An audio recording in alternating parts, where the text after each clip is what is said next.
Welcome to cooking with simply. Tindora fry இல்லை கோவக்காய் fry எப்படி பண்ணுறதுன்னு பார்க்கலாம். அதுக்கு என்னென்ன தேவைன்னு சொல்லிடுறேன். ஒரு வெங்காயம் சாப் பண்ணி எடுத்துக்கோங்க. அதே மாதிரி 8லேருந்து 10 கார்லிக் பூண்டு எடுத்துக்கோங்க. தேங்காய் ஒரு 2 டீஸ்பூன், நீளமாக நறுக்கி வச்சுருந்த கோவக்காய் எடுத்து வச்சுக்கோங்க. அது கூடவே மஞ்சள் தூள், கொஞ்சம் பெருங்காயத்தூள், உப்பு தேவையான அளவு.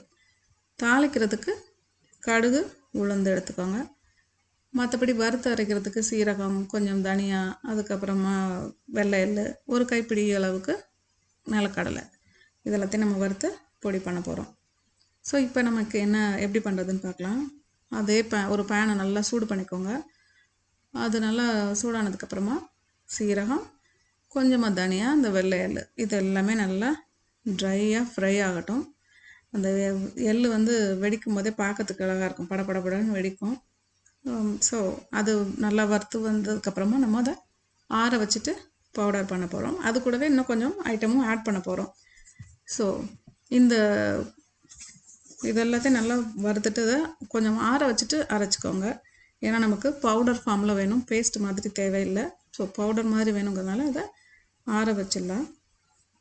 அதே மாதிரி இப்போ நம்ம அதே பேனில் நம்ம எண்ணெய் ஊற்றி, எண்ணெய் காஞ்சதுக்கப்புறமா கடுகு ஆட் பண்ணிக்கோங்க, உளுந்தும் ஆட் பண்ணிக்கோங்க, கொஞ்சமாக சீரகம் ஆட் பண்ணிக்கோங்க. இந்த கடுகு உளுந்து சீரகம் ஆப்ஷனல் தான், வேணும்னா ஆட் பண்ணிக்கோங்க, இல்லைன்னா விட்டுடலாம். ஏன்னா எனக்கு அந்த சாப்பிடும்போது அந்த உளுந்தெல்லாம் இடையில கிடைக்கும்போது நல்லாயிருக்கும், அதனால திரும்பவும் ஆட் பண்ணியிருக்கேன்.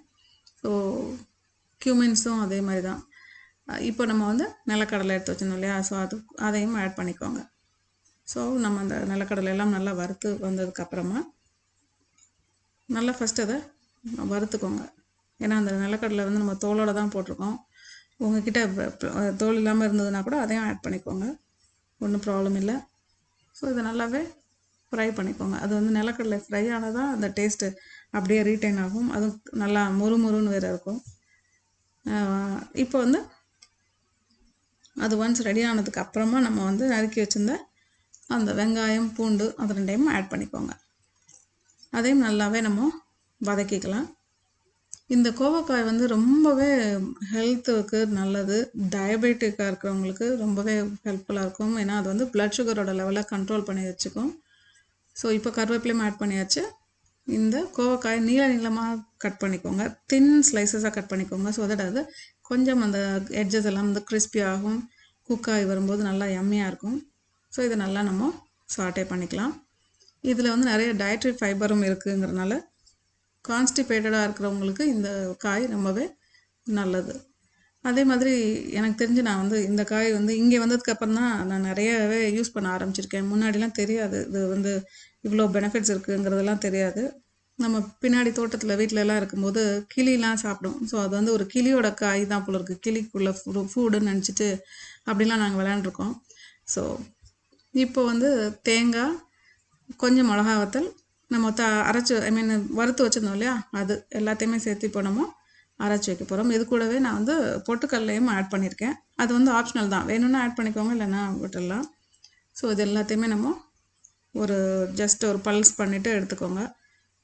அது பவுடர் ஃபார்மில் இருக்கணும். ஸோ இந்த கோவக்காய் கொஞ்சம் வெந்ததுக்கப்புறமா, வேகிறதுக்கு முன்னாடி போட்டுறாதீங்க உப்பு, அது வேகவே வேகாது.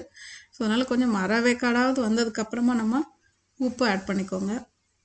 உப்பு ஆட் பண்ணி அதை நல்லா மிக்ஸ் பண்ணிவிட்டு அது கூடவே கொஞ்சமாக மஞ்சள் தூளும் ஆட் பண்ணிக்கோங்க, உப்பும் ஆட் பண்ணிக்கோங்க. இதை நல்லா மிக்ஸ் பண்ணிக்கோங்க. எல்லாத்தையுமே நல்லா ஒன்றா வதக்கிட்டு, அது இந்த இரும்பு கடாயில் பண்ணும்போது சூப்பராகவே இருக்கும், கிறிஸ்பியாகவும் இருக்கும், அந்த நல்லா வெந்திருக்கும்.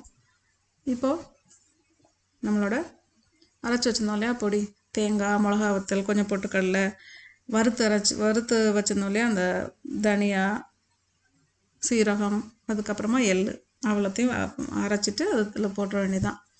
இப்போ சூப்பரான யம்மியான டேஸ்டியான நம்மளோட கோவக்காய் பொரியல் ரெடி ஆகிடுச்சு. இது கூடவே நம்ம கொஞ்சமாக பெருங்காயத்தூளும் ஆட் பண்ணிக்கிறோம்.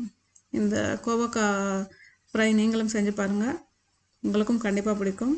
கொஞ்சம் வித்தியாசமாக இருக்கும், எப்போதும் ரெகுலராக பண்ணுறத விட இது டேஸ்டியாகவும் இருக்கும். அந்த நிலக்கடலையெல்லாம் சாப்பிடும்போது கிடைக்கும் இல்லையா, நல்லாயிருக்கும்.